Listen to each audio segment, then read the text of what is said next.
Well, I guess the sort of approach I take to every game.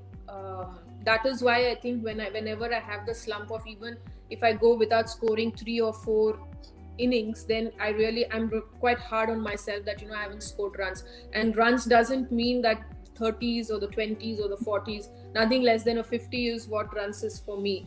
And that is how I've been trained from the beginning. That I remember my sir, late Sampath sir. I remember him telling that whether it is a tennis ball, a concrete ball, or cricket ball, whether you're playing on matting, on turf wicket, whether you're playing a club match or an international match, he doesn't care. All he wants is each time Mithali walks in, he wants a 50 from her. There has to be runs from my bat. So when you're sort of groomed in such a manner with that kind of an approach, I think I'm quite competitive. A lot of people think, if you follow my face or my behavior, you think they know, okay, she's a little soft and stuff like that. But internally, I'm a very competitive person. I mean, even today, if you bowl a tennis ball, I wouldn't want to get out on a tennis ball. I mean, I just don't want to get out, irrespective whether it's nets, where I play for fun on streets. It doesn't matter. So I think that has really helped me to sort of um, you know uh, continue to have that approach every game. And even despite scoring 100 next match, I want to start again, I want to score again. That hunger has always been there in me. I only thought that I would be the one series wonder. That was what was running in my mind when I played my first series in '99. Because after the 100, the next 3 games I didn't score. I didn't get to play in the test match. So I thought, okay, I'm just that one series player who just fades away. So that was what was in my mind as a 16-year-old. I really never thought I would end up playing 21 years of international cricket. And sometimes even I feel, how did I even manage to come so far?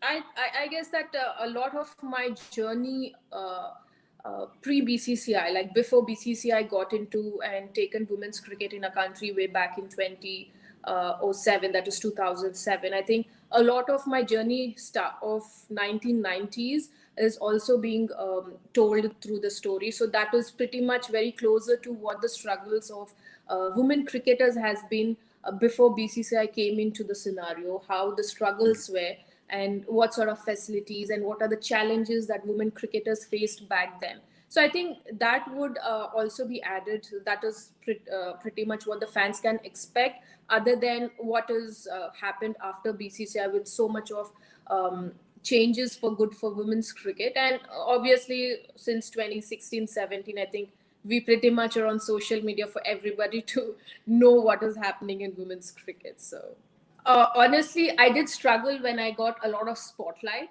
because I wasn't used to so much of attention.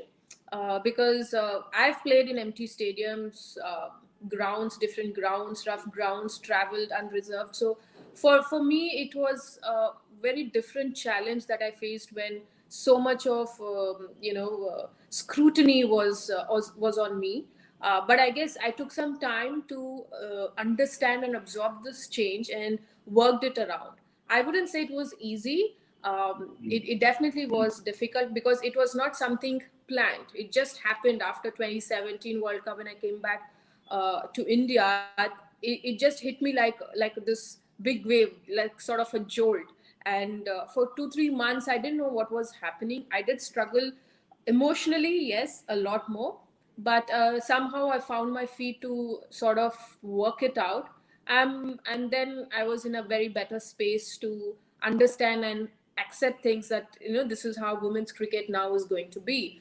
Whereas I don't think the current generation would face that, because they're already into social media. They already come in with a lot of articles written about them or tweets about them. So they are like, this is part of their life. But the current Right. scenario of women's cricket was not part of earlier women's cricket. So for me, or for that matter, even Julian, we did feel a little bit of change in our setup, but I think we need to evolve with time.